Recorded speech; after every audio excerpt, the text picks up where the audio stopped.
Alrighty, welcome to another episode of Late Night, the series where we play a old school game on a old school TV set. Kind of reminiscing about the days when we all used to gather around at a friend's house and play video games. It's just a cool way to enjoy games, talk some stuff, a little bit, about the game. Now, we're playing Marvel vs. Capcom 2. In previous episodes, we played Marvel vs. Capcom 1 on both the PlayStation and the Dreamcast.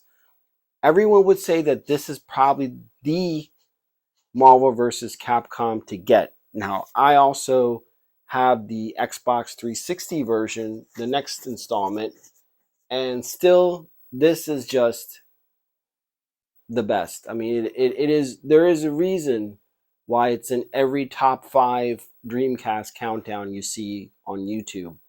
Now, the interesting about this game is that it incorporated elements of Children of the Atom, which was also made by Capcom, but they utilize all the X-Men characters. See, in Marvel vs. Capcom 1, you basically had Cyclops and Wolverine was the only representation from the X-Men. Where Children of the Atom was, all X-Men based characters.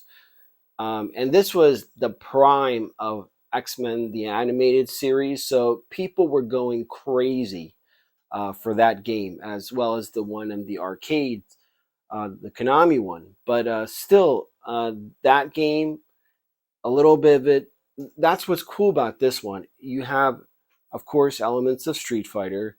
You have elements of Marvel vs. Capcom 1, and you have Children of the Atom. So this hit on all cylinders, and it is just a fun playthrough. Now, this is a reproduction copy. There's nothing to hide. I know there's a big taboo about it, but same thing with the action figure. We have this problem with Star Wars action figures, G.I. Joe action figures, especially from the Hasbro and Kenner line. A lot of diehard collectors are, here's my take, and I said that with the action figures. It all depends on the individual's intent. If your intent is like me, who's going to enjoy this and play and have this as part of their collection, there's no harm. I have no intention of ever selling this or reselling this or making a whatever, like $20.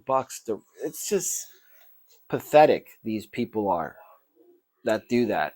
I think they're lower than dirt, but at the same time, you should have a choice, and that's what freedom is about. Is you have a choice whether to buy it if you so choose and enjoy it. So I could understand both camps, but again, it's all on the individual. You can't just generalize and say it's for everybody. Oh, repos are bad. They're not all bad. Come on. For this game, if you bought this game, prices are for the PlayStation 2 version and for the Dreamcast version, the original one, you're dealing with something that's $60 to $100.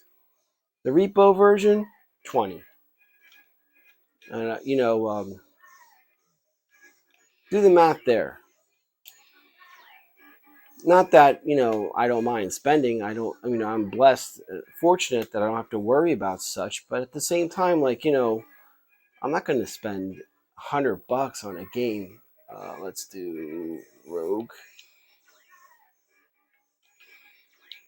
And the third one, of course, Spider-Man. I like the intro of this too. It looks like one of those 80s feature presentation that you would see before a movie comes. I always thought that was kind of funny.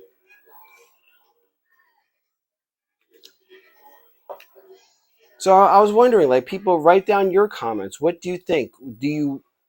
Are you totally against reproductions, or are you like me in that camp and being that it should be offered for those that have no malicious intentions?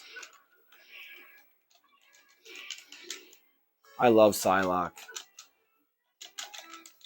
Jim Lee used to draw. Artist Jim Lee, Psylocke is probably, I mean, look at issue number 6. I think I'll show you up in the corner. There's a scene where Psylocke comes out of swimming in a bathing suit, and Cyclops is like, yeah. And he's talking to Jean Grey, and Jean Grey like hits him with the telepria, like, hey, get your mind out of the gutter. I always thought that was funny. But she's one of those characters that really has taken off during the Jim Lee run. Uh-oh.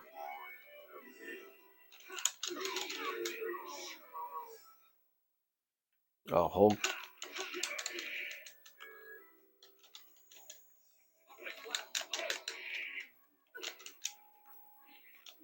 I think it was the last Todd McFarlane Amazing Spider-Man where Spider-Man goes up against Hulk, and it shows really Spider-Man's true powers. I mean, people think Hulk is the end-all be-all, but you saw Spider-Man. Damn it. I'm talking too much and not paying attention.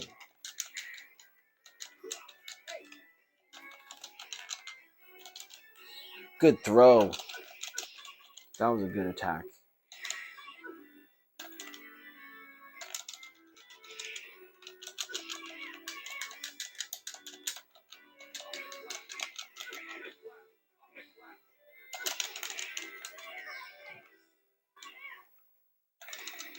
I just waited for him to come down.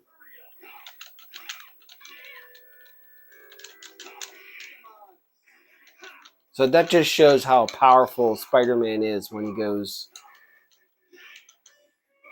how much he pulls his punches, so to speak. Oh, crap.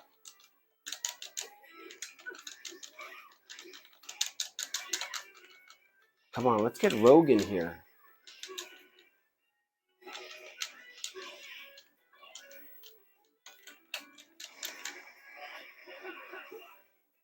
What a way to end it. I like how Rogue. And Rogue has been a fan favorite thanks to X-Men 97. Everyone is really, really, of all the characters, she probably shined the most in X-Men 97. Well, anyway, that's our simple playthrough for Marvel vs. Capcom 2. Thanks. I hope you learned something. I hope you could chime in with your take on the repo issue that's facing both action figures and retro video games. So chime in with your thoughts, and hey, what's your favorite character to play with? And also, what do you think about Psylocke? Do you think that it was the Jim Lee era that really kind of flushed her out and made her into what she is now?